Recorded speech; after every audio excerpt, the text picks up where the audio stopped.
Okay, so I think we are ready to get started, and I thank you all for joining me here today. My name is Missi Patterson. I am a psychology faculty member here at ACC, and I'm also serving as Assistant Dean for Faculty Development, and I'm running the Faculty Center for Teaching and Learning, that's the FCTL. So we are a grassroots group of faculty members who decided that we wanted to play a bigger role in our own development, and also that we thought we could share innovations throughout the college if we would spend a bit more time with each other. So that's really the point of the FCTL. And at every event that you come to from FCTL, there's going to be time for faculty to share what they're doing and connect with each other so that we can learn from our brilliant teaching colleagues. So today in the Computerside chat, we are going to be covering chapters 10, 11, 16, and 17. And just the first half of all of those chapters of this awesome book called Student Engagement Techniques by Elizabeth Barkley. And it is just a wonderful book that is chock full of all sorts of information. And we've been covering it a few chapters at a time this semester. And we've only been covering the first half of each of the chapters. And then in the fall, we will come back to this same book and we'll cover the second half of all of these chapters. So today we are looking at ensuring appropriate challenge and promoting holistic learning. So holistic learning is sort of using all of the senses and a lot of different domains to learn. And those two chapters are what they call tip chapters. So they're shorter tips, just some basic information that's got its basis in research. And then we'll cover application and performance and attitudes and values. Those will be the student engagement techniques chapters. So those are a little bit longer with more of a deep dive into the actual techniques. So we've got fuller chapters to cover today, but I feel confident that we can do it. And I'm excited to hear what you guys have to offer in these areas today. So I've been showing this slide all semester because I think it is a valuable thing to remember that the author of this book and me as well, we both believe that when you read a book on teaching techniques, you should never attempt to just put that exact teaching technique into your class.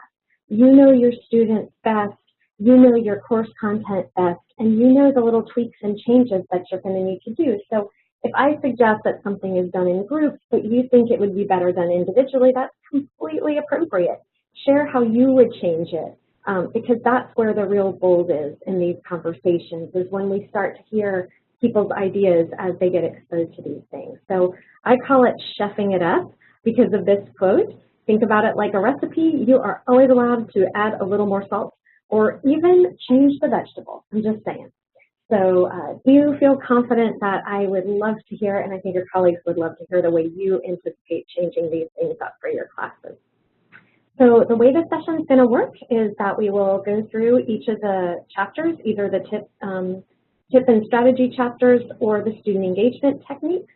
Then I'll have you guys vote actually on the student engagement techniques that you want to hear about, and we'll discuss how we can use them in our classes. So you guys will be able to chat in throughout.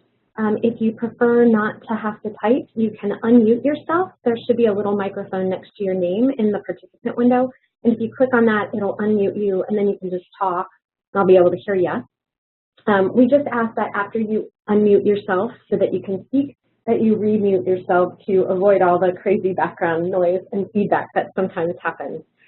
So that's how it goes. And we are recording this session so that we will be able to put the video up at the end of the semester for you to review at some point if you'd like.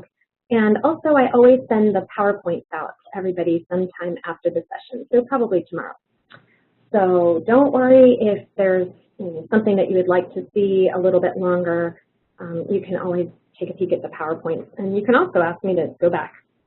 I'm more than happy to do that as well. So without much more delay, I think we're going to jump right in to chapter 10, which is ensuring appropriate challenge. And the idea here is we're going to cover some of these tips and be ready to jump in with some ways that you've used things like this in the past or that you might use them in the future. So this whole chapter is on appropriate challenge, and the author generally in her introduction tries to share why it matters. And so the point here is that if we make things too easy in our class, students can get bored. If we make things too difficult, they will sometimes give up and lose their motivation. And so neither of those extremes are really great. We really want to hit that sweet spot or challenge where it's just difficult enough for students to stretch and learn, but to not feel like they need to give up. So being really sensitive to the level of challenge is a valuable thing. So we've got, I believe there's 2 tips from this chapter and then 2 from the next. And this one says it's important to assess our students' starting point.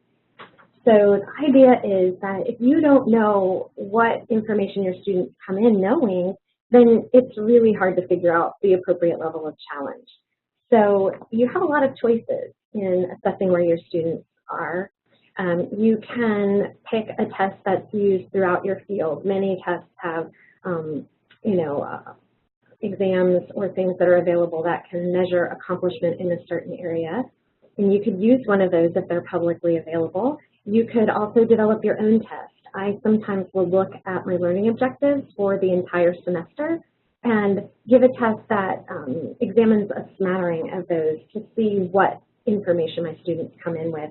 You can just do a short knowledge survey to, even asking students what you think you know or how much of this field you know. It doesn't always have to be fact-based. So on a knowledge survey that students don't have to answer specific questions, but instead you provide a question and then you ask them, how confident are you that you know the correct answer to this question? So they don't have to feel that they have to give the answer, but you just ask them to be honest with their understanding of their level of knowledge.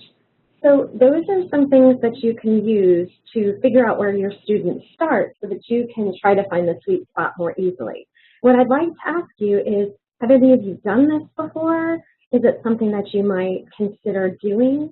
And if so, how would you give these tests or surveys? Would you want to do pencil and paper? Would you just talk about it in class, have them write a little paper? What kinds of things could you do? So let me know what you think.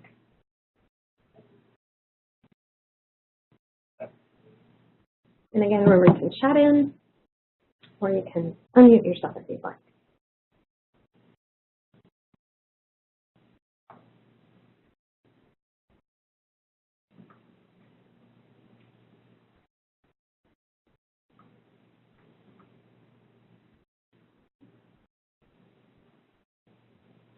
Okay, well, thank you guys. We're starting to get some in. All right, so Michael says that he might use an online grammar quiz to determine writing ability.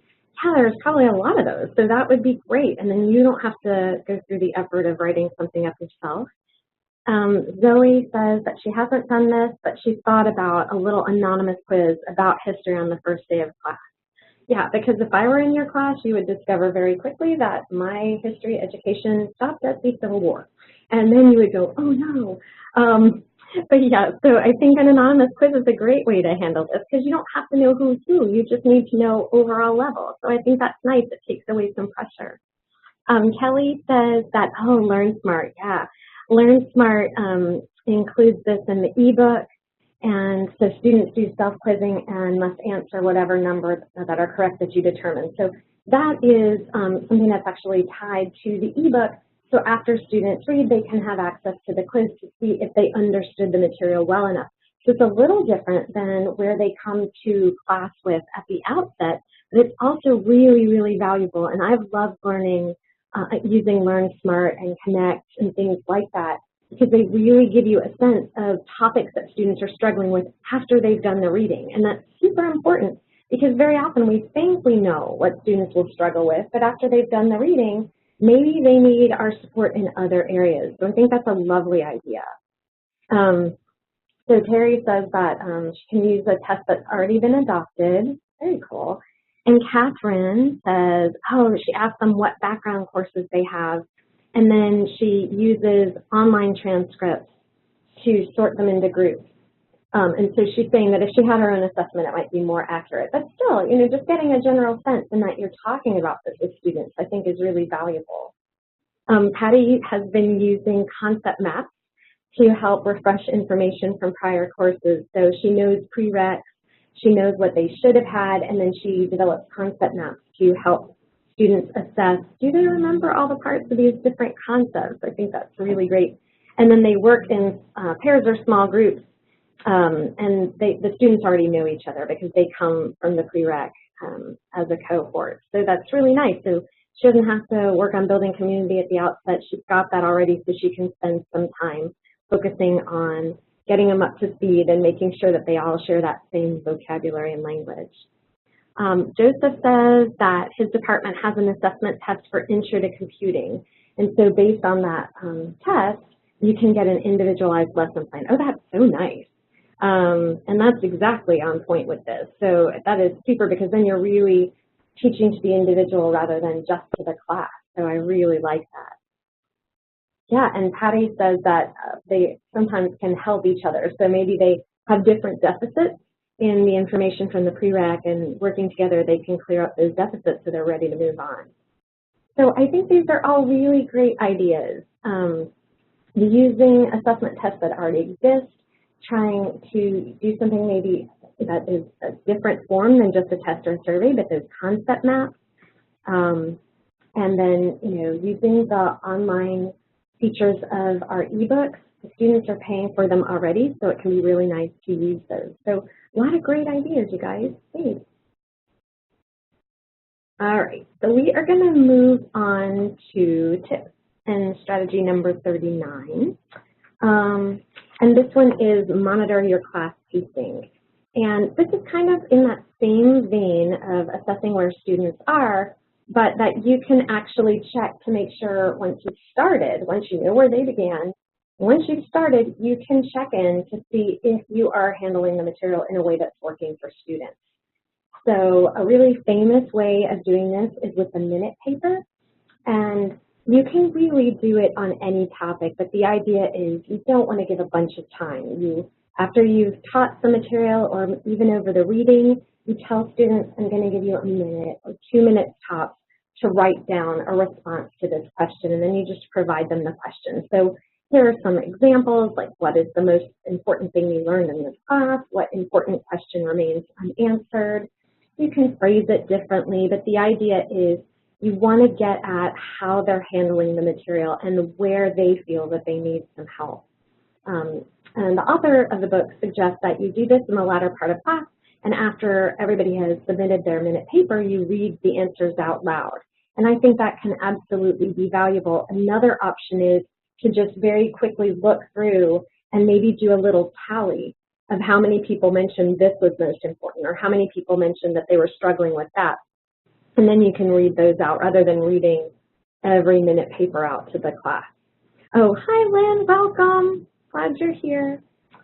It's Jerry, though, I'm sorry. Okay, so welcome. And so that's the minute paper, and that's a really great way to check in with students. And then this one is a new one to me, these classroom assessment quality circles. But the author suggests that you can make small groups. It's almost like a focus group, but you meet with them regularly. So you can just ask them, how is class working for you? Are the assignments clear? Is there anything that I can help you with? And the idea is that they act as a liaison between you and the rest of the class. So I'm sure you've heard this before. I've had students who said, oh man, we were all talking and that last test was really hard. That is the kind of information that you can get on the regular if you do an assessment quality circle. And so really it's just like a little focus group, and you could ask folks who are excited to do this or maybe who want some extra credit to meet with you occasionally and then give you some feedback as to how the class is going for not only them, but for their entire class. So the idea to monitor class pacing, have you guys used some of these ideas? Have you done some other things? What do you do to ensure that you're not going too fast or too slow in your class? You chat it in and let us know.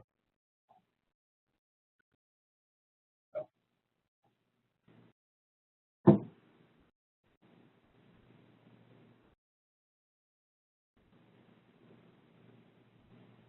it is Lynn.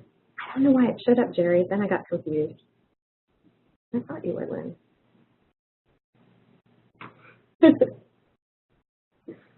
All right, so Catherine, thanks. Catherine uses learning catalytic software for exit tickets at the end of each class.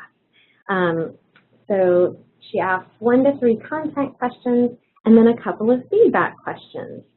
So, that's great. So you can check both things. You can check to see how they're handling the course content, and then you can request feedback on quality of assignments or how useful they're finding the lecture or anything like that. So, and for those of you, if you haven't heard of an exit ticket, it is basically you can give out an index card or you can just ask students to turn in papers, but it's basically a minute paper on the way out of the class. But you tell students that before they're allowed to exit, they have to give you this brief assignment. So that's what that is. Let's see, I have some people scrolling. Oh, I forgot to mention to you guys a couple of things I've seen on evaluations. Some people say that the comments scroll by so fast they can't read them.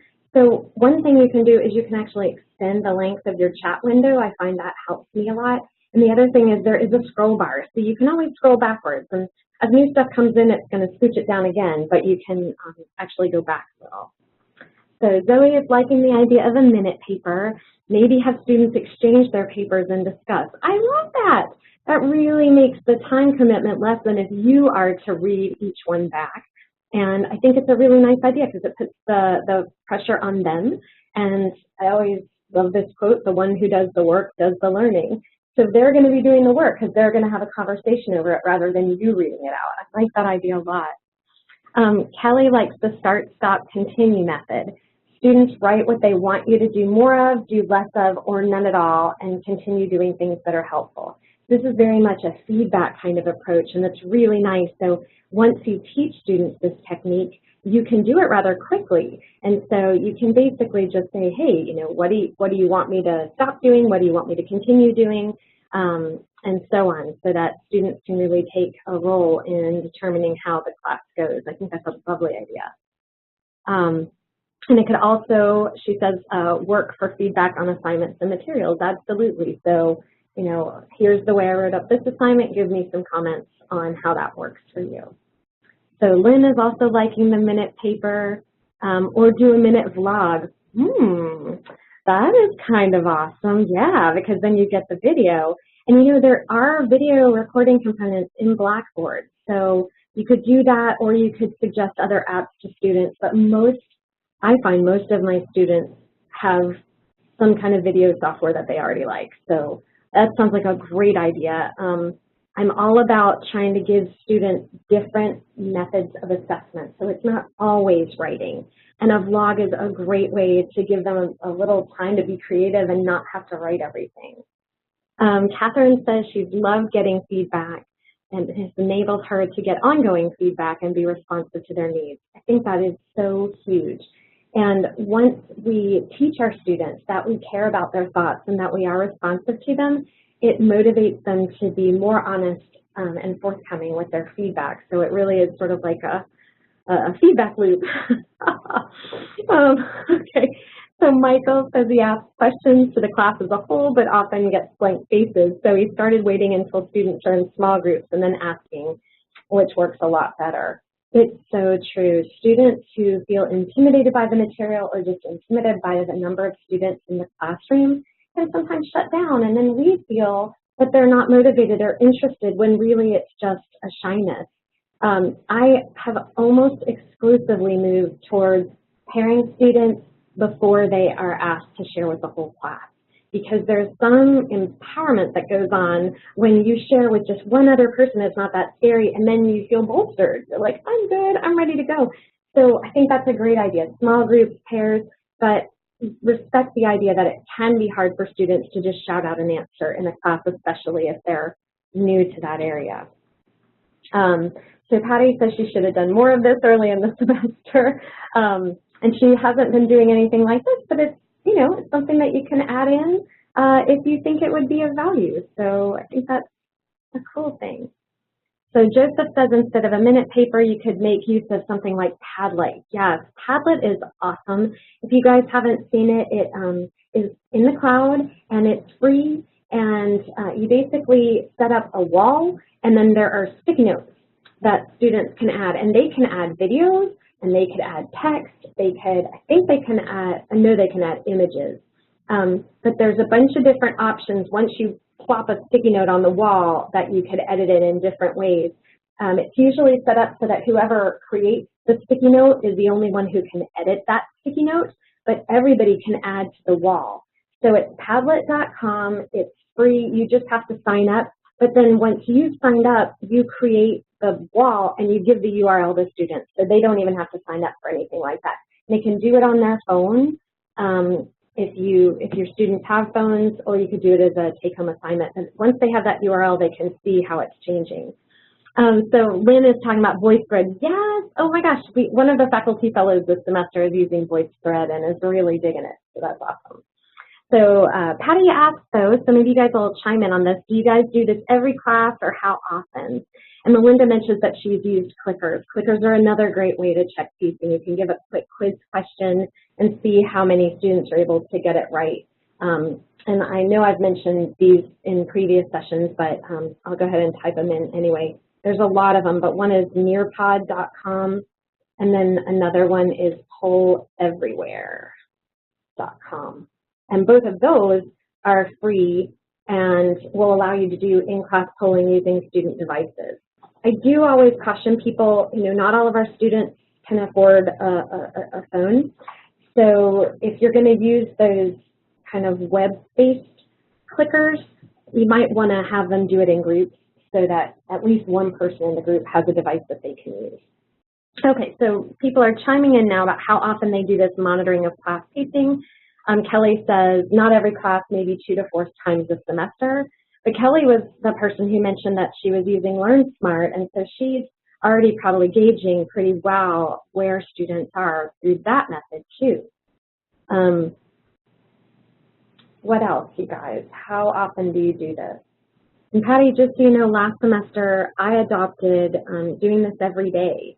So I would teach and work with the students, and then at the end of class, I would let them know a very brief assignment, and they only have room on a 4x6 index card to respond to the assignment. But I would post that question on Blackboard so that they would have it as well, and then they had to bring that in. It was sort of like a ticket into class instead of a ticket out of class. So it gave them time to kind of think about it, and if they missed class, it gave them time to read up the PowerPoint slides that I provided or talk to a friend and get notes. But I found that really, really helpful. I was able very quickly to see where students were struggling or where I wasn't connecting with them. I did it every class. And Kelly is pointing out that there are clickers at the faculty resource centers in the library. Yep, so there's Turning Point, and then, oh my gosh, the one that I use, I can't think of what it's called right now. CPS, Classroom Performance System. So you can borrow those as well from each campus. The only tricky part is if someone's using them at the same time you're using them, you don't get to use them. So, but that's a great resource. All right, cool, you guys. I am going to bounce on over to Chapter 11, which is the one on promoting holistic learning. And here again, the author provides her argument for why Kelly says she's the only one who uses them at Cypress. I used to be the only one who used the other set at Cypress. So yeah, often it can work out just fine. So the author suggests that holistic learning is important because students are better at learning if they use many different domains instead of just one. And so I kind of highlighted them in green here, on the cognitive level, so they're thinking about stuff, an affective level, so that's the emotional side of things, and then a kinesthetic level. And so that's where you engage the physical as well. So, and there are more domains, right? You can think about just a lot of the learning styles that people may have heard about. A lot of those are kind of under attack because most of the research is now saying that there's no real thing called learning styles. There are learning preferences. So I might say I'm an auditory learner, but that doesn't mean I can't learn kinesthetically too. It's just that I have a preference for auditory learning. But that said, no matter what somebody's preference is, if they are only learning in one domain, they are not learning as deeply as if they try to switch it across many domains. So, for instance, if I hear something and then I write it, now I've got auditory and kinesthetic. If I connect it to a personally important or relevant thing, I've included an effective part. So when you're writing assignments or when you're having class discussions or doing activities in class, if you can pay attention to the many different domains, you can actually increase the likelihood that students will retain this stuff long term. So that's why the author thinks holistic learning is so important, and I really agree. I love to give students a bunch of different opportunities to access that information. So tip number 43, again, we're working at the beginning of this chapter. It actually suggests that you pick up the pace to hold attention. I know this is kind of a text-heavy slide, but basically what it's pointing to is that there's been research done saying that students of the current generation, because they are so used to consuming things very, very quickly. You know, you want to watch a video, you can download it. You want to, learn about something new, you can find a video about it on your phone in seconds. And they're also doing a lot of gaming and work with computers, and that there's actually some evidence that an important part of the brain, the reticular activating system, has been changing. And that really is all about attention and awareness and picking up on things. And it's almost one of the parts of the brain where if nothing is changing, nothing new is coming up, it is not active. And then as soon as there's a new sound or a new light, then the reticular activating system goes like, oh, there's been a change in the environment, and gloms onto it. So students' brains are almost getting to the point where they respond at different rates than in the past. And so the argument is that with these newly rewired brains, students can get bored more quickly than we think. We might think we're taking time and being thoughtful and sharing information at a reasonable pace, and meanwhile they're all like, could have done this in an email, could have learned that in an email, move it up. So we recognize that faculty members don't want to have to like tap dance in front of their students. They don't want to have to, make a show happen, but that there are some things that we can do that really get our students to latch on and get excited about information. So there are a couple suggestions here. One is do something dynamic. Start with something that isn't writing your agenda on the board and then talking about it slowly. Instead, instead of telling you what my learning objective is for the day, I want you to give me your thoughts on this video. Or give them a problem to solve that uses information from their reading or from last class. You can give a quick quiz, activating that information that they have already learned. So they argue that you should move from just regular old audio-visual stuff, so move away from just these static PowerPoint slides that I'm using for you guys and move to short clips. And instead of showing an hour-long video, that it's a good idea to show a brief snippet, stop, get people talking about that snippet, and then continuing on. That idea is you kind of want to shift from thing to thing so that students are constantly having to stay awake and pay attention. And then the last argument here is keep telling time short.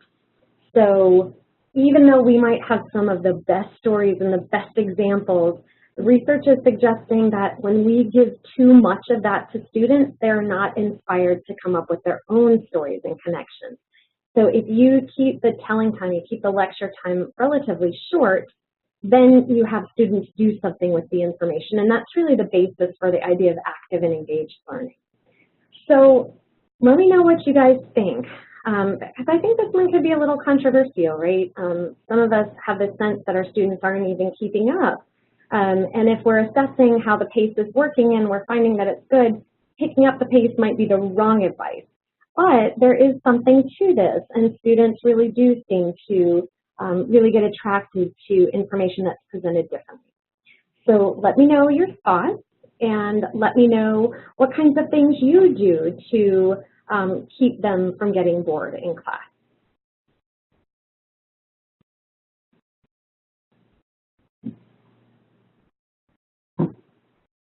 All right, so Zoe says, in the past few semesters, she has paused videos to ask questions. Great idea, and it helps them keep focused and paying attention. Yeah, I actually found that I had to ask students to take notes. They thought watching was enough. And so I started pausing and saying, hey, somebody read out something from their notes that they think was particularly valuable from that last section of video. But that pausing really makes a difference for them. And Kelly says she limits her telling times to no more than 10 minutes at once. And then she has students working in groups to apply those concepts. That's awesome. That's the really idea of a short lecture period with these pauses or breaks in between to give students time to do the work that makes learning happen. So that's super valuable. Lynn says, remember, oh yeah, you pointed this out to me before, and I think that's so important, that deaf students can't take notes during videos or hearing students if the video is in ASL. So it can be a challenge. And so, so yeah, Lynn, you've mentioned this before, and I need to be sensitive to that. So give me some suggestions about that one, because I think that matters. So could you still use this pause procedure, or would that break up the video too much in a way that would be distracting? Because I guess if the interpreters are going along with the video, I don't know how that would work for you. So let me know. So Catherine says break up lecture chunks with activities or pause questions for students to think and then share with a partner and then the class. So yeah, that whole think, pair, share really gives students that empowering feeling, and they can respond to stuff that you've just discussed. I think that's very valuable. Kelly says she uses episodes of TV shows with questions from the chapter or unit that students discuss in groups. And so she finds short episodes and then gets them to apply the information. And, you know, it's great that you brought this up, because one of the later chapters is all about this idea of applying information that fits in very well with that. Students love, you know, TV shows that they know or podcasts that they listen to, and sometimes it just takes showing them that they can connect class information to those things that they love, and then they start doing it all the time. And that's a really great way to practice information. So Lynn is saying if they have a note taker in the room, short snippets would actually be better.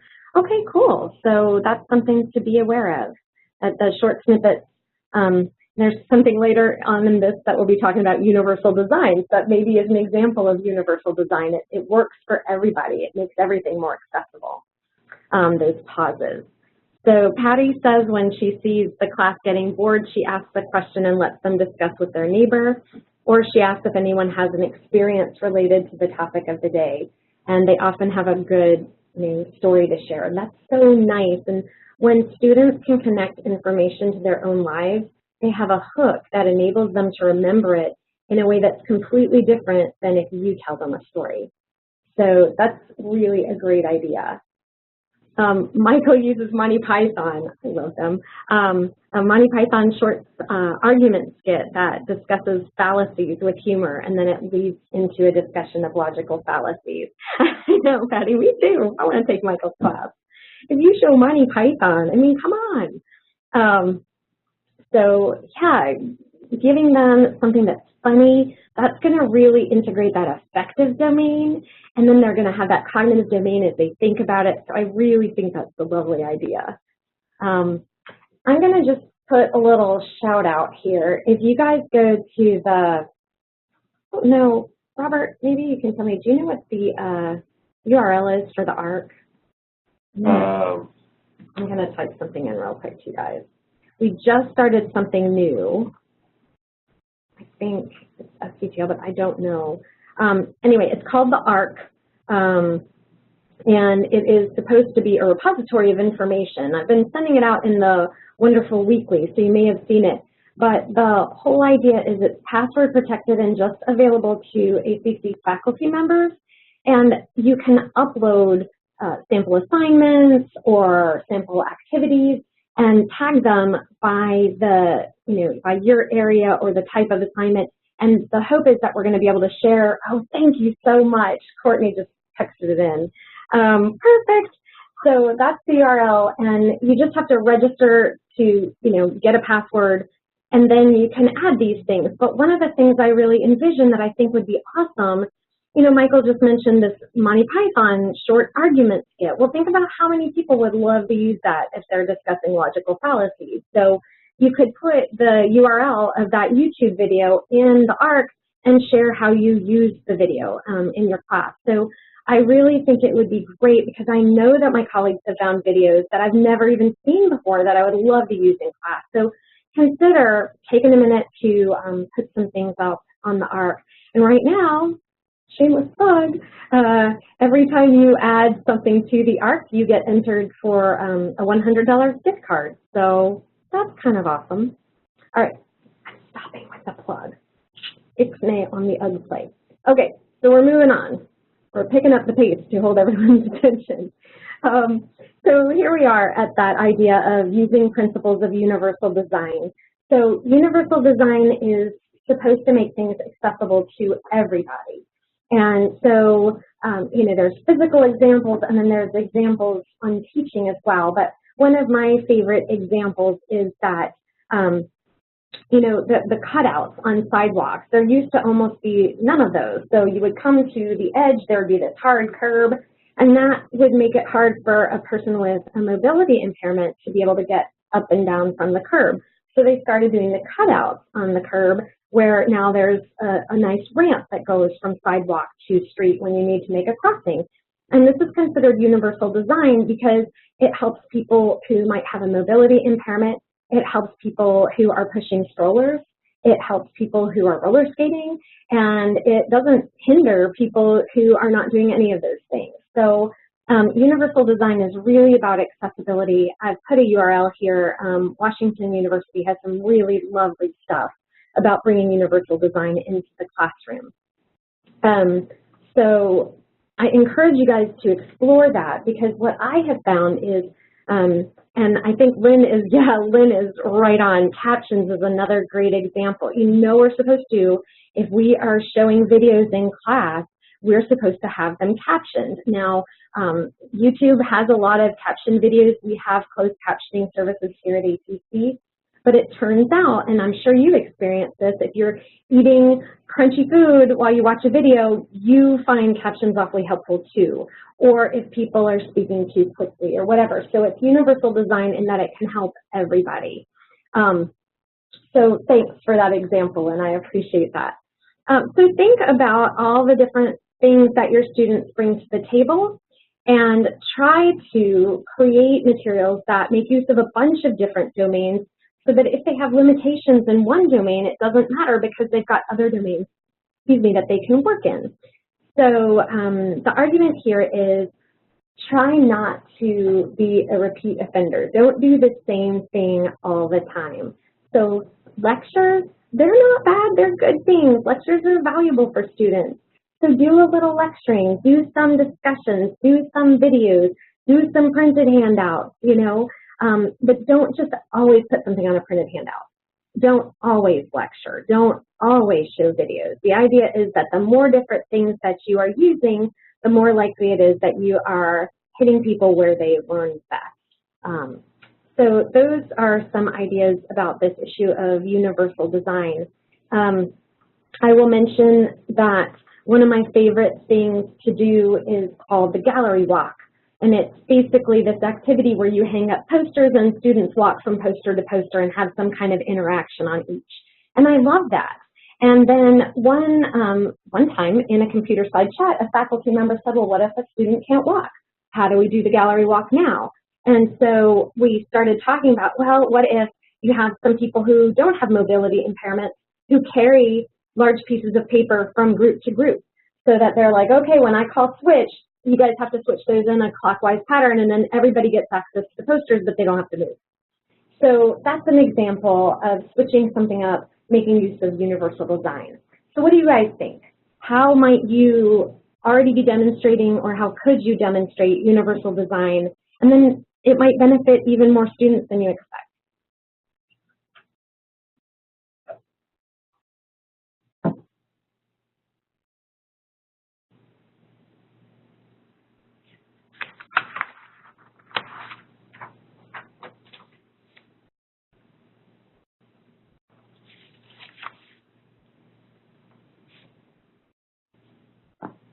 Anybody?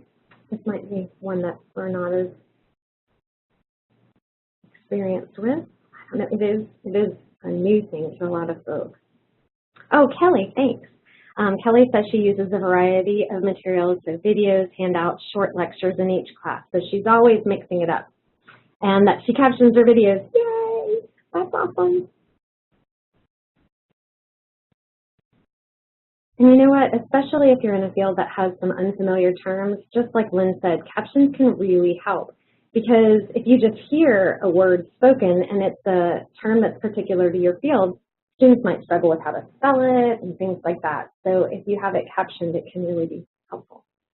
Patty says the only example she can think of is that their exams have a balance of multiple choice questions and short answer questions. Absolutely, that's a great way of demonstrating universal design, because what you're saying is if you are a person who loves writing, great, I've got some opportunities for you to excel. If you're a person who rather is better at retrieval than recall, then that's great and you can handle it.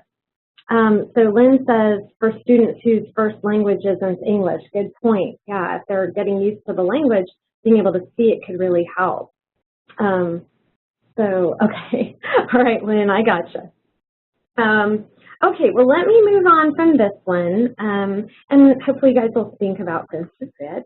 We've got one more tip before we launch into our student engagement techniques. So tip number 46 is to incorporate games.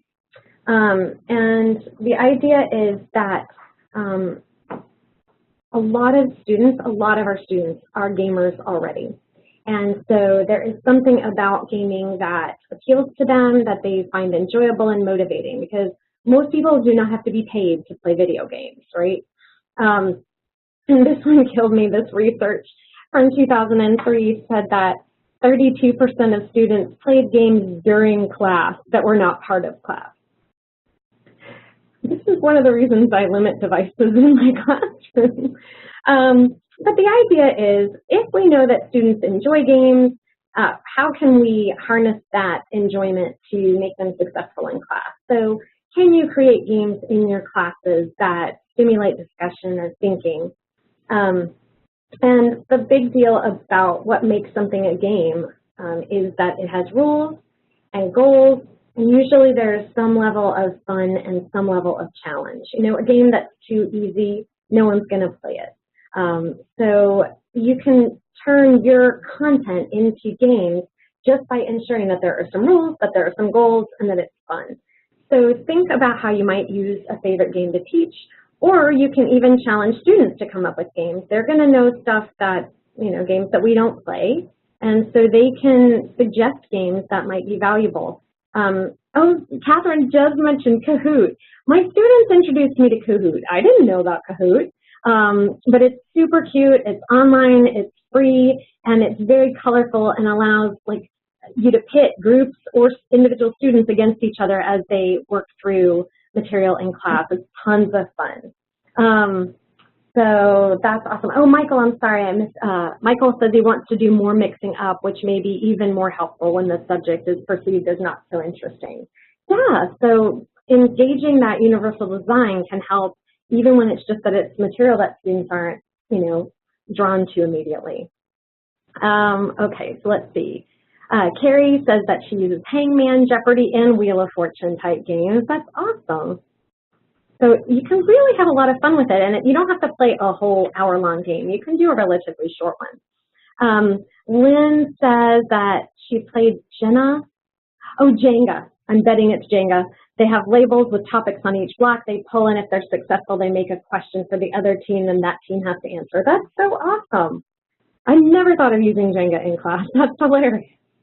Kelly says that she uses a cooperative game called the Oregon Trail that students played to illustrate cooperative conflict management. Kelly, do you know if that's available online? Like if I did a search, am I going to find the Oregon Trail game? I'm just wondering. Let me know, because that sounds intriguing. And then Carrie says sometimes they do teams, sometimes it's individual. So with the Hangman and the Jeopardy and the Wheel of Fortune, that's cool. So yeah, you can either do group or separately. And Lynn is confirming Jenga. Yay! Zoe says there's a lot of resistance to this in the history field. It helps me to think about a game as a set of rules and goals rather than something just to waste time.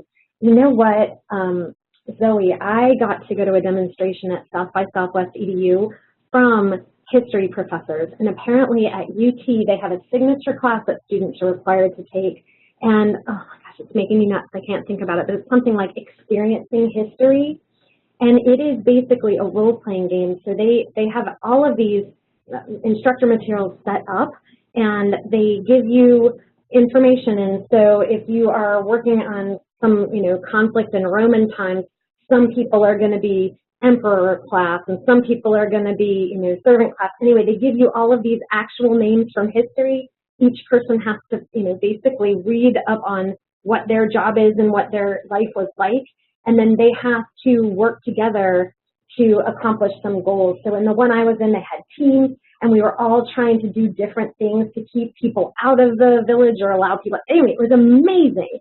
And it is based in history, and it's a way to teach history. So I think it's called Experiencing History. I can look it up if you email me. Anyway, so consider it, because there are people doing it, even though it might be controversial in your field. So Kelly says she uses loaded questions for self-disclosure and hear me out for topic brainstorming. I have heard of neither of these, so I am learning stuff today. Oh my gosh, Kelly, I think I have heard of that. I have heard of the Oregon Trail now that you mentioned that. Okay, maybe it was you who told me. I don't know. Anyway, so maybe you guys take a peek at loaded questions or hear me out or Oregon Trail. So there's a lot of options for games, and I've actually had a lot of fun with my students do end of the semester group presentations just to review the whole class for the final. So instead of me doing a study session, I give each group a separate part of the material from the class because it's a comprehensive final, and then they do reviews. You guys, they come up with mind-blowingly cool games. So you could challenge your students to come up with games that the whole class plays, and it makes it a lot of fun. All right, so I better move on because we still have 2 more chapters to go. Let me let you take a moment, chat in when you're ready, just say ready or go on. But take a minute. You do not have to share with others how you rate yourself, but it's sometimes good after we talk about that many things to reflect on where you are on each of those tips. So number 1 was find out where students are starting. 2 is keep tabs on how the class pace is working for students. 3 was, and these are my summaries of them, but linger less, move through the material more quickly. 4 is explore universal design, and then 5 is try using games for teaching. So, oh, and Patty mentions that, oh, their students develop a game to help classmates review for the licensure exam. So very similar. That's awesome. So Carrie is sharing that she needs to work on 1 and 3. Cool. I think I could definitely work on number 4 more, for sure. You guys are being so sharey, thanks. So, if you made a note of ones that you think you could work on a bit, make sure you take a note of that, because then you can think about how you're going to attempt to do that. You can refer back to the slides once you get the PowerPoint as well. All right. Yeah.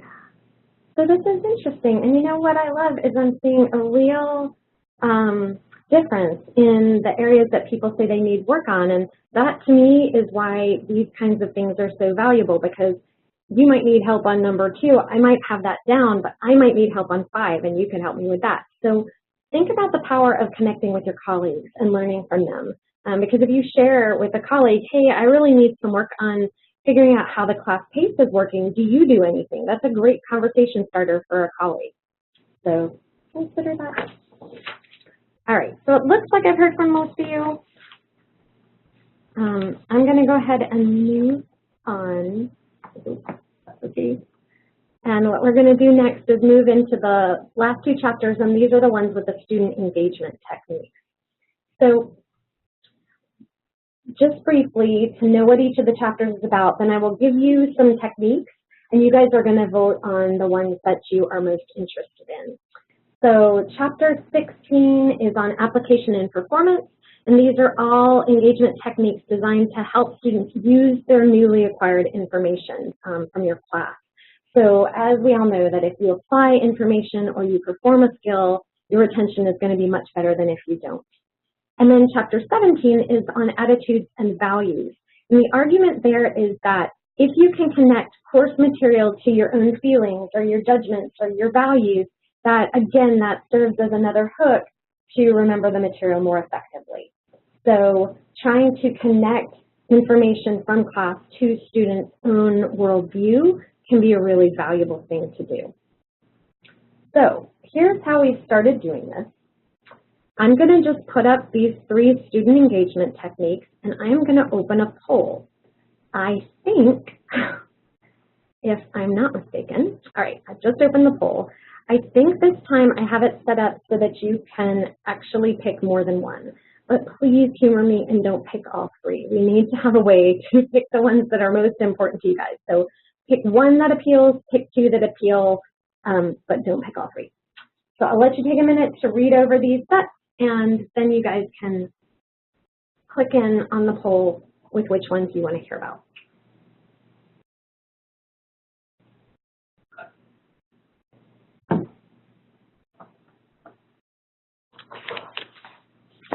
I had some folks complain last time they could only pick 1, and it was hard. So now I think I've got it set up where you can do more than 1. And let me know if that isn't true, but I hope it is.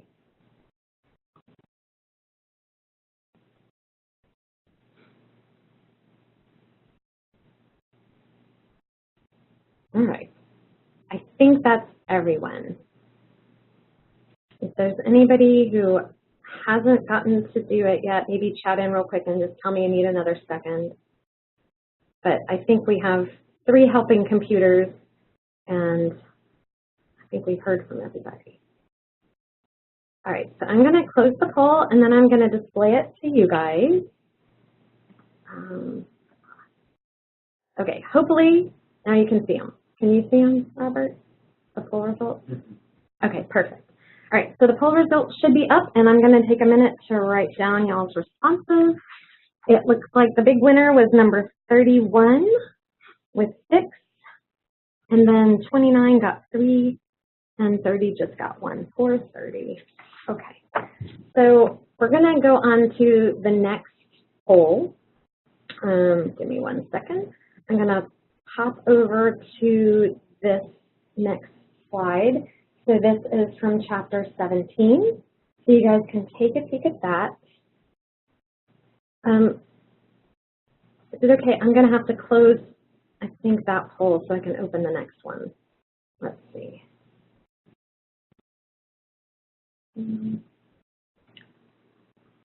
Okay. So I'm opening up the next poll. Okay. So now the next poll should be open. Again, we should be able to pick 1 or 2, but don't pick all 3, please. And with any of these, if you have questions, if I could make the summary more clear, just let me know.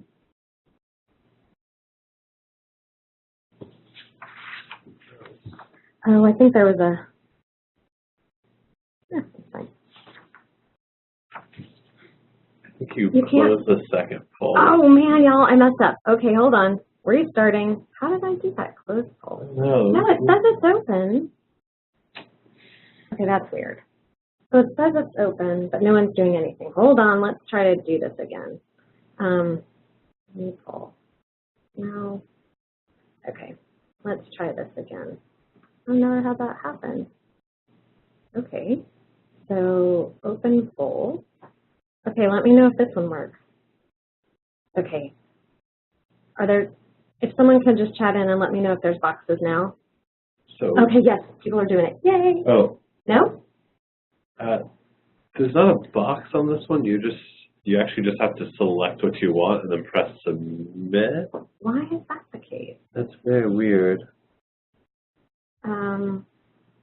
Okay, this is really weird. I think I must have done something wrong here, but people are getting them in, so we'll be all right. And I'm going to try to take a peek at that. Note to self, 6-second poll. Yeah. Okay, Catherine was able to submit. So yeah, people just select the answer they want and then press the submit button. It appears to be working. Okay, so you can pick and then you have to hit submit. I don't know why it's so different, you guys. I apologize. So how to select? You just highlight it, Robert? Yeah, just click on So just click anywhere. on anywhere near the one that you like. Just click on it and then hit submit. Okay, so this one's messed up. Toodles. Sorry, you guys. I don't know why. So this one's only allowing you guys to vote on one. Yeah. Okay, I must have picked the wrong type of quiz and picked the not multiple response. Sorry. So Zoe is saying nothing is happening. So Zoe, you can go ahead and just chat in your response and I'll add it. Michael, were you not able to click one either? It looks like we've got almost everybody in. We're only remaining. So Michael says no. I have 2 people who are saying no.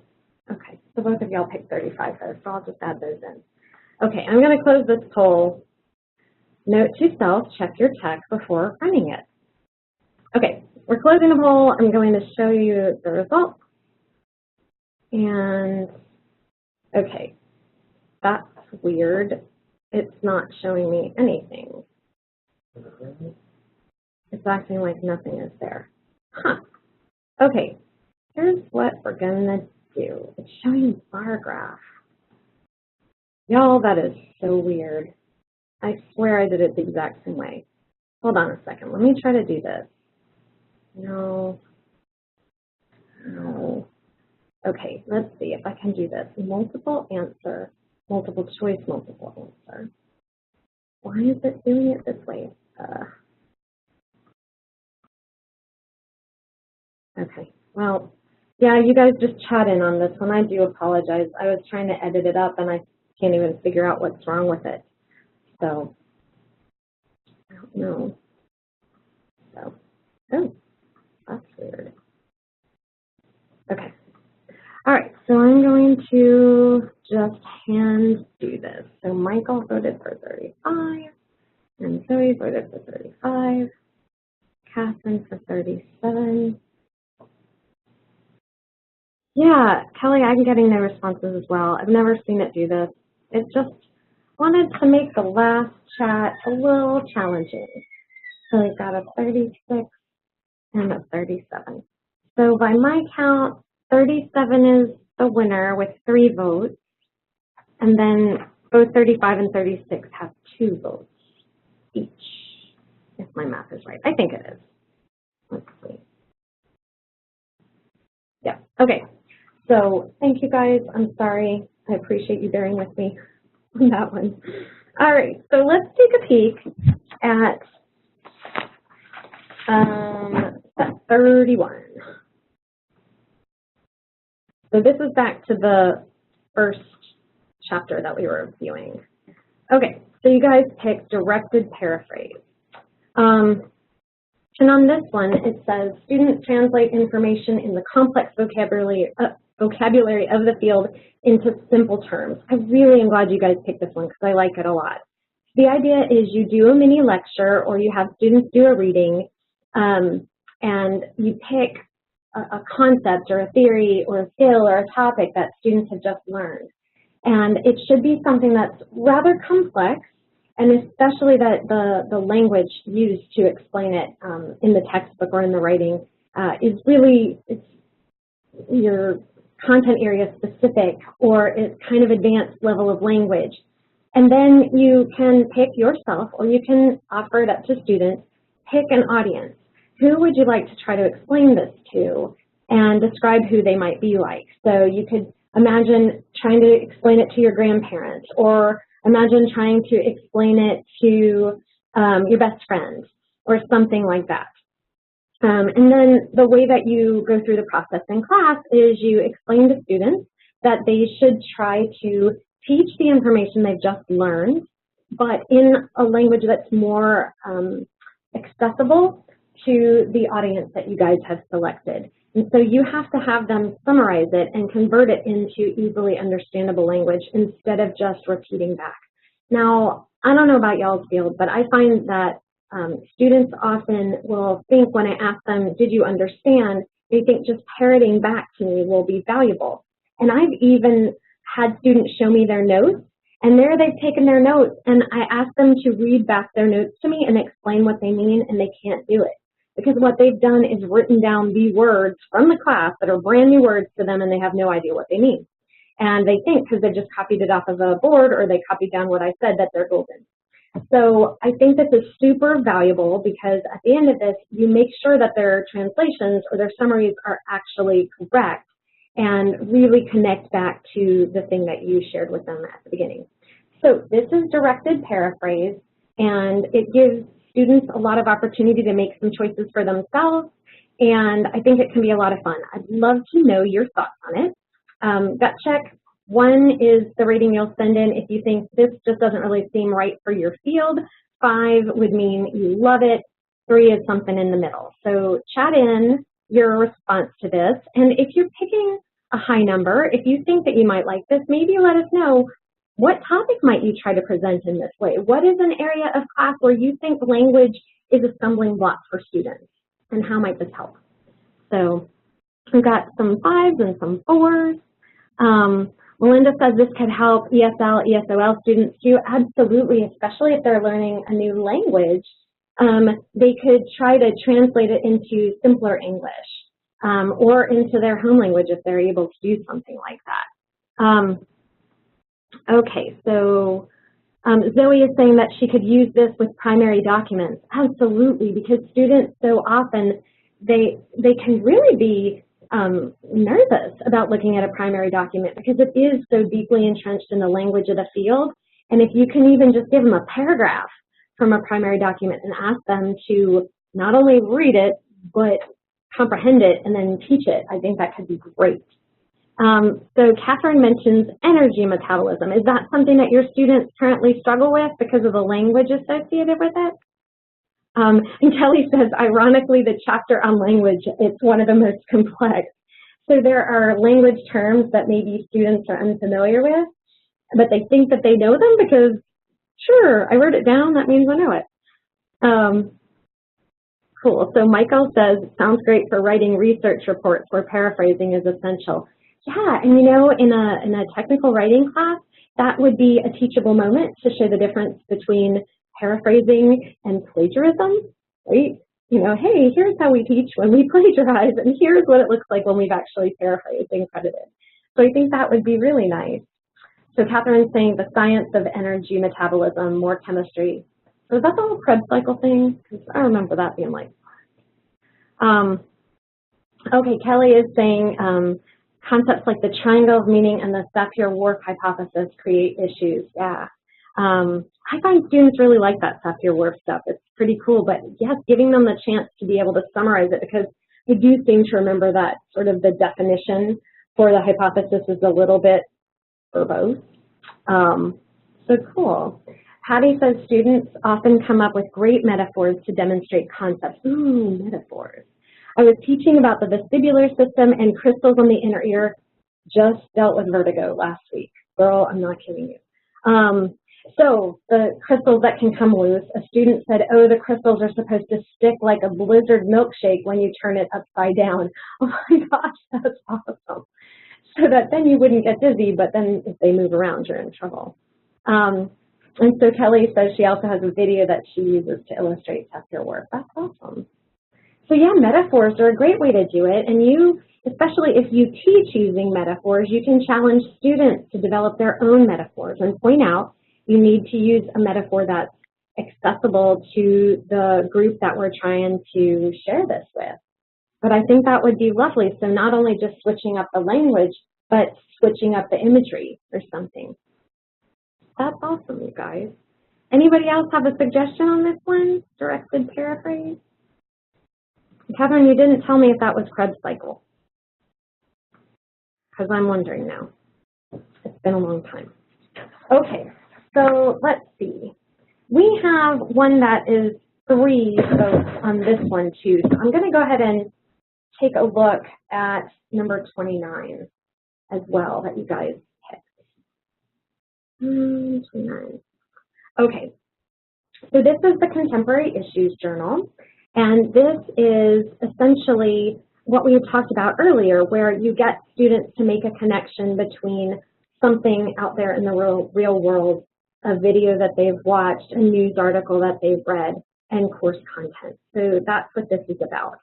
So basically the way you prep for this, and this is sort of a take-home assignment, or you could do it in class, you develop journal requirements, how often they're going to be submitted, and you develop a plan for assessment, and then you create a handout. So basically you just create an assignment the way that you want to.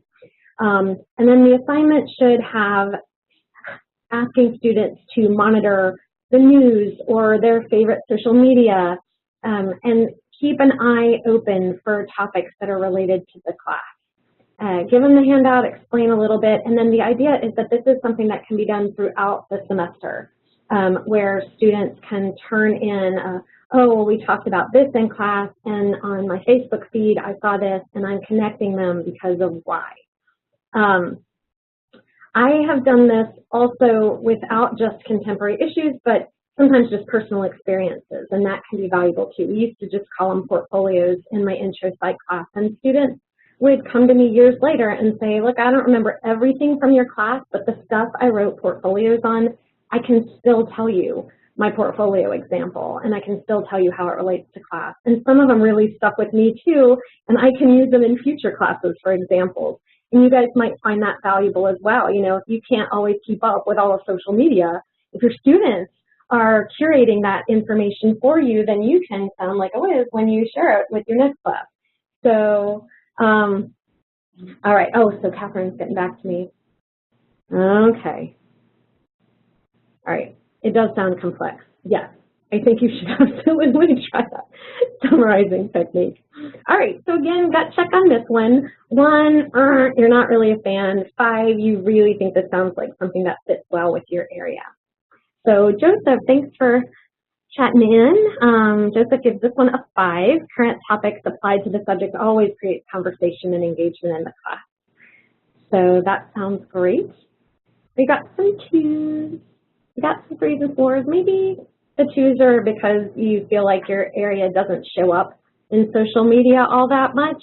But like Kelly, I could imagine, you know, with communication, you could have students identify communication style in comments or something. You know, that could be fun. Catherine says there's so much random nutrition information, and she'd have them evaluate its credibility as well. I think that's a great idea. Kelly just hates journals. Well, you could just call it a paper, a repeated paper. It doesn't have to be called a journal. But so yeah, with nutrition information, you know, they could go to exercise websites, and maybe that stuff is sharing things that are correct, or maybe it's sharing stuff that they've already been taught is wrong. So allowing them to look out there and say, wow, what is the general quality of the information out there, you know? Okay, so that one could work. So Kelly saying it meaning application of current issues to class topics and concepts. Yeah, so I mean, if you're already doing this, that's great, and you don't have to add this one in either. But yeah, I think that this can be valuable depending on your content area. Is there anybody else who has had students do this or thinks that might be, there's a topic that they can think of that might work well?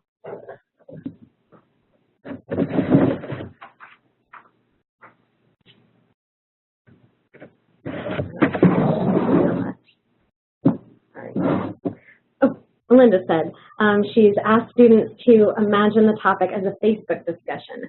Very cool. So maybe that is, you know, a domain that they're more comfortable with than trying to write a 5-page paper.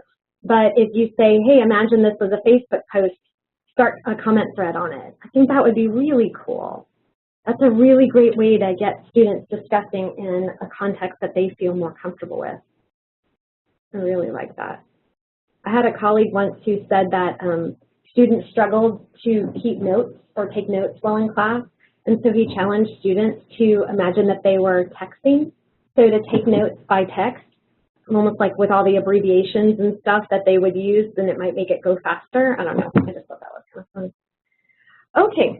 So we are going to move on to step number 37, which is actually from the second chapter.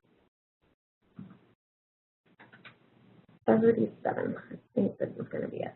All right, so this is circular response. Oh, I thought this one was really cool too. Circular response is essentially you set your students in a circle, and if you can't move your chairs that way, just assign them numbers, like 1 to whatever. And you're going to sequentially give each student a chance to respond to a prompt. But they don't just get to share what they think all willy-nilly. They have to respond to the prompt, but noting the person who went before them's contribution first. So if my colleague said something, I could say, well, my colleague said blah, blah, blah, and I can connect to that by this. And here's what I want to add on to what they've said. So I really like this. Oh, and Joseph's liking Melinda's idea too. I think that's a really good idea too.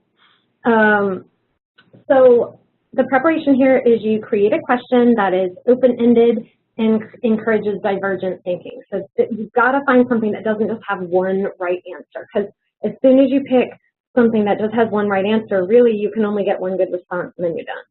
So look for something where there can be many right answers or many perspectives.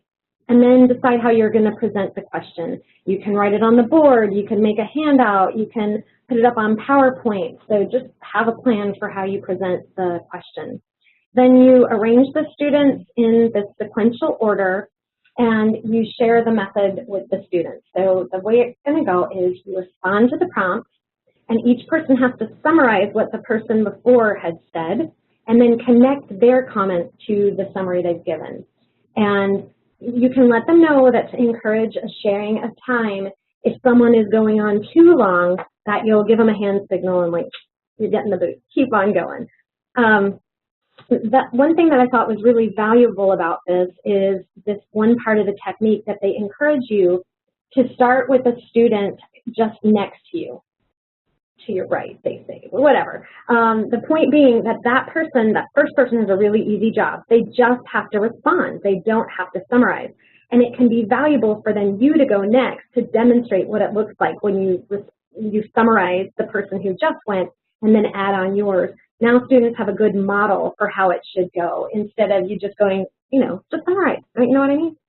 So I think that's really a cool way to handle this, is to set it up so that you go second is really what this is saying. So let me know what you think about this. I feel like it should be widely applicable because as long as you've got questions in your class, you can give students practice with answering them. So gut check 1, you hate this, you wish you'd never even heard of it. And 5 means I want to do this twice tomorrow and then 3 times the next day. All right, so Patty is saying it's great for teaching active listening. Absolutely, because now students don't just have to go on what they were thinking, but they have to actually pay attention to what their classmates are saying.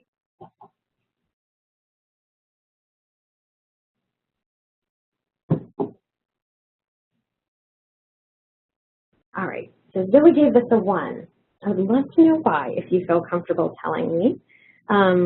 Because I could imagine doing something like this with, imagine that instead of this having happened at this historical point in time, that something else had happened. What do you think the world would look like today? And then do this circular response so a bunch of people could, weigh in. Melinda says you really have to work hard to facilitate a process like this because students tend to just repeat what the first person said. Yeah, you have to remind them that that's not what this is about, that you are looking for as many answers as possible. And I think that's a good prompt to use, that we're not looking for the one right answer, that we're looking for many different answers. And I've even sometimes said, you're not allowed to give the same answer, and we're going to keep track of that. But yes, it takes a little doing because it's so easy to be lazy and just go what she said. So Kelly says that she actually teaches paraphrasing in her classes, so it would be very useful, yeah, because once you've taught paraphrasing, this is a good way to practice with it. So I think that would be great. So Catherine says it sounds good, but she doesn't see what topic she'd connect it to. So thinking nutrition. Yeah, because it seems like at first blush, a lot of the answers would have a clear right or wrong answer. But maybe, for example, if you are talking about, I don't know if you do, but if you were talking about weight loss, you know, what are some things that you could do that would be safe choices? So, you know, maybe somebody would talk about, you know, food choices, somebody would talk about increasing roughage, who knows, I'm just throwing stuff out there. If anybody has a suggestion for Catherine, that would be good. Michael says, haven't tried it, but sounds interesting, may be hard for introverts to speak up. Yep, that could be a challenge. You could always give people time to take a moment to write it or practice in pairs first, but you're right, this is, you've got to put yourself out there, right there in the middle of class. So Patty says maybe vegetarian diet versus omnivore diet. Yeah, that's kind of cool. So what are some you know, things, outcomes that might occur based on these different diets? Kelly, I like that one. How has posting nutritional information in restaurants affected the American diet? And Joseph, I love that idea. You could do it with Padlet instead of doing it right there in class. So then students could, you know, be challenged, you know, when you get to Padlet, you're doing it out of class or something. When you get to Padlet, whichever prompt is first, because you can set it up to either allow free-form posting or ordered posting. So you could say you have to respond to the post before and then add on a new one. Thanks for bringing that up, Joseph. Kelly says you could have students do this exercise in small groups for the more shy students. Absolutely. So that's where it says you can have several smaller circles. You can absolutely do it in small groups. It doesn't have to be the whole class. I'm glad you pointed that out.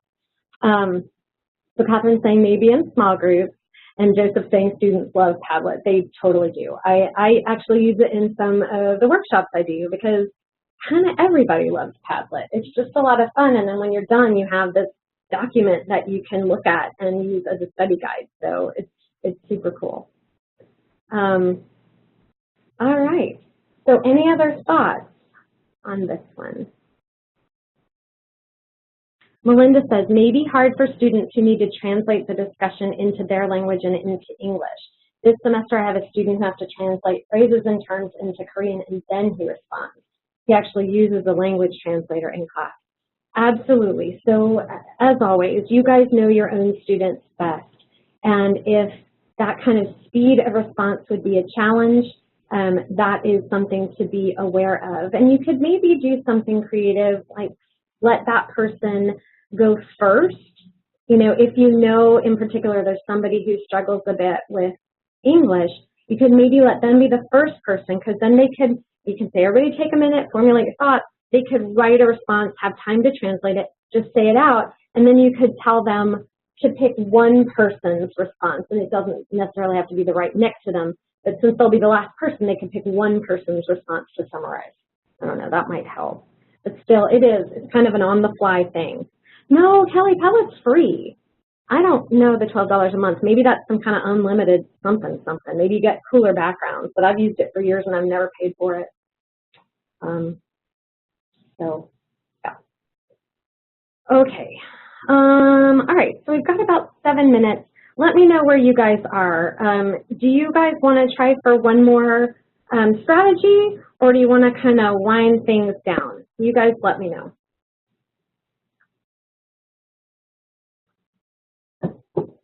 One more. We got one vote for one more. We got one vote for either. You guys are so flexible and kind. I know we have more than 3 people. Okay, Melinda is also flexible and kind. Okay, I'm going to go ahead and I will try, okay, because I can do this one fast. Dyadic interviews. I hope that you guys will like this one as much as I do. There we go, see how it goes. Okay, I use this actually in one of the Faculty Connection Series events. And the idea here is that you put people in pairs and then you have them interview each other on a topic. And then they have to relate course material to their own experience. Now, it's a lot like what we're doing here in Computerside chat. So imagine if you had just taught some faculty a bunch of teaching techniques, and then you had them interview each other about their gut check reaction to each or which one they thought they might want to do. So the whole idea is that you create some interview questions, and you can put them up on a board. I put them up on PowerPoint, and then you have students pair off, and you give them a set amount of time while they get to ask each other questions, one at a time. So the argument is it's best if students don't know each other, so try not to pair them right in their seating area. And then tell them that you're going to keep time. Student A interviews student B using those questions. Student A should take notes and, kind of write down what student B is saying so that they're engaged. Then you call switch, and now student B interviews student A, and student A takes notes. So the rule here is that the interviewer is allowed to ask additional questions like, hey, could you clarify that for me, or I want to hear more, but they're not allowed to share their own experiences. They are focused completely on the other student at that time. And then after the interview, students are going to write a brief essay on what they learned. Now, when I do it with the Faculty Connection series, faculty members do not write an essay, but we just do a brief report out. So I ask everybody to share something that they learned from their colleague.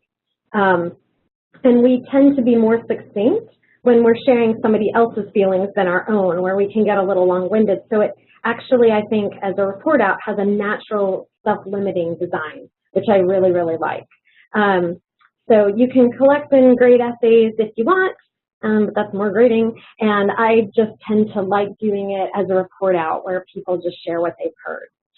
So let me know your thoughts on this one. Again, 1 is you do not like this, Sam, I am, and 5 is you think it's really awesome. Oh, look, it's good that we did one more because this one you guys are actually really liking. Awesome. Well, we're going to have to leave pretty soon, but take a second, chat in some thoughts, chat in some ideas of how you might use this. Kelly says that she actually uses this as part of her interviewing project in one course. So she's got a project already where they have to interview, so this gives them a chance to practice those skills. That's super cool. Anybody else? And this one, I think the questions can be a little less open-ended. And so maybe in some of those fields where it's hard to come up with an open-ended question, you might be able to do a little bit of this. Patty says that she could use this to teach the patient interview. Oh, awesome. Yeah, so another actual example of a skill of interviewing where you practice. Zoe says it seems like a good way to reinforce lecture material. Absolutely. So, hey, in that, example, how do you connect that to you? How does that, feel to you? Michael says, it sounds like the think, pair, share from teaching for learning. Yeah, a little bit, except that you are giving a good chunk of time. So instead of just talking together, you really have to pay attention and listen to that partner. Where think, pair, share, it could go a little bit faster. This usually is done a little bit longer. Kelly uses it as a partner introduction speaking activity. Yes, that's great, where you learn a few things about your partner and then you introduce them to the rest of the class. It's a great icebreaker. It really does work well. And again, self-limiting because you're talking about someone else. Carrie says she would use this for the students to relate a health condition to a topic in their course. Very cool. So you can give them a health condition and then connect it to something that they've learned. I really like that. So you guys, this has been awesome fun for me. I learned the names of some games and I have all sorts of ideas like using Facebook commenting. I think that's amazing. Okay, so we really kind of covered all these, but I just wanted to briefly show you the ones that we covered today were contemporary issues journal, directed paraphrase, and then dyadic interviews and circular response. So when I send you the PowerPoint, keep your eyes peeled because you'll get those last two that we didn't have time to cover today. Okay, so there's more in that PowerPoint that you guys can take a peek at. So I do want to remind everybody that by participating in the chat today, you have been entered in a raffle to win a signed copy of this yearbook. And you'll also get an hour and a half of professional development credit. I believe I've gotten everybody to chat in. who's here. But if you feel like you didn't chat in your ACC email address, please take a moment to do that. And I just want to thank all of you guys. These things would be no fun if it was just me. You guys are what make it so valuable, because I love hearing the ideas that you have and that you bring to this. So thank you so much. We only have one more session this semester. It'll be a repeat of this session, and I forgot the date. I think it's next week. 10th. The 10th. Robert's got my back. So May 10th. And while you probably wouldn't want to participate in it, if you have a colleague that you think might benefit from this, send them over to that Computerside chat URL and tell them to sign up, because we've got one more to go, and then we will be back in touch in the fall to cover the second half of all the chapters from this book. So I do want to remind you guys that I will be sending out an eval through email. So please keep your eyes peeled for it, but you can also always just email me at fctl@austinbc.edu if you have ideas or suggestions, because I like to do these with you and I like to make them better. So thank you so much, and Patty, that's so sweet. Good luck with finals to all of you. I know this is it feels like it's the end of the marathon time of semester, and I wish you all the best in getting to the end of the marathon. I hope it goes really, really well. All right, y'all, thanks a bunch. I am going to stick around if you have any last minute questions, and once I see that people have left the building, we will shut this thing down. But I want to pay attention to time and give you the chance to head out and start reflecting on how you're going to use these in your classes. So you guys are very kind. Thank you so much. Zoe, that's great to hear.